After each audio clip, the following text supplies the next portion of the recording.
Okay, so now we have Rachel Bruce, Programme Director for JISC, and Rachel's going to talk about the discussion session that she was involved in the forum of the Repositories and Preservation Programme meeting. This particular session was discussing sustainability. So over to you, Rachel. Okay, thanks, Andy. Yeah, it was quite an interesting discussion. I think obviously an issue that had been raised throughout the day. Especially when we saw that long list of projects and all of the different outcomes that there are from this programme, and so I think the issue of sustainability and impact is very much on people's minds. The sorts of things that we covered, I think, which were quite interesting, was there really was genuine belief that innovation and innovation programmes are seen as valuable, and the sorts of things that people were saying was that they enable the community to deal with change and move forward. And really, when you're looking at sustainability, you're not looking at just producing something and then seeing that sit there and be frozen, if you like.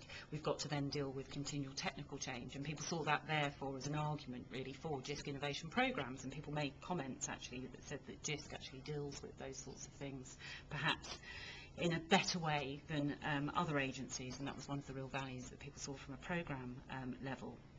But there was a real recognition that it is quite hard sometimes to make your case and to sustain outputs, but we also need to know that there are different things, and so there are examples when you were talking about, say, establishing an institutional repository within an institution. That's a fairly easy case to be made because you're actually saying this is part of the institutional infrastructure, etc. But if you're actually developing something which is more R&D and perhaps more blue skies, like a certain piece of software to enhance metadata or to just test out different metadata strategies, then you've obviously got harder questions and barriers.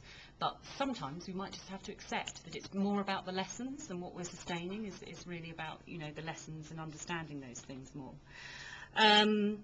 People said, though, that they had, even with institutional repository projects, although it seemed to be a given that they would be sustained within their institutions and they'd seen real success, they couldn't really guarantee that because it wasn't necessary that the institution themselves had supported it within a strategy. It was more or less just an accepted case, and of course questions in the current economic climate might mean that those things will be questioned, and so that really moves us on to how do you demonstrate impact and the sorts of measures that are required, and that's something which I think is a burning issue, and people really wanted help in that area, and so it was suggested that JISC could actually help bring expertise to projects to help them work those sorts of issues out, and likewise I suppose have collective discussions across programmes to try and understand those things more.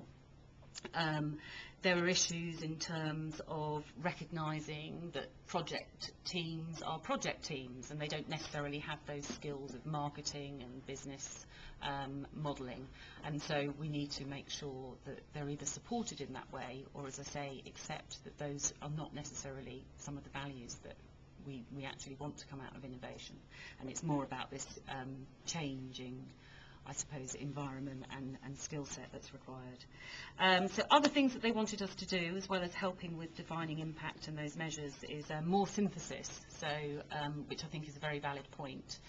People felt that there's so much going on, and really if we had more effective ways in which we could hone in on some of the outputs and the benefits that they actually will help realise, then that would be helpful. And people also recognised that there was value in even having that body of knowledge. So even though there might be an experimental idea that comes up now and it might not roll into service, to be able to go back 5 years later down the line and see that that had happened. So there was also kind of discussion around keeping that body of knowledge and databases on things.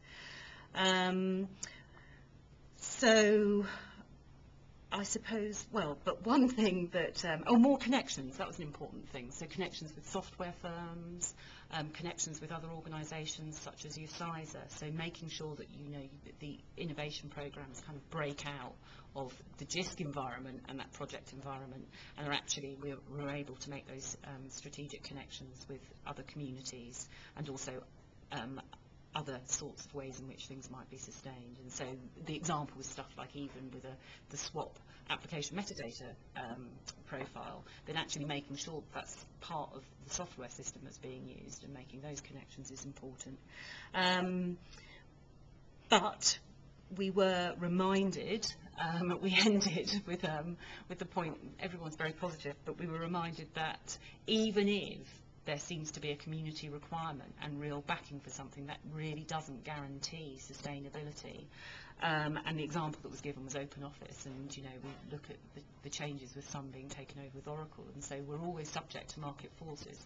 So being able to respond to those sorts of environmental changes is also important. So I think a very rich landscape really to be dealt with, but there were some real clear recommendations for JISC. So looking forward and bringing people together and understanding more about impact and measures. We certainly need to understand more about that ourselves. So hopefully that will be something we'll progress in our new programmes. Thank you very much, Rachel. Cheers. Great.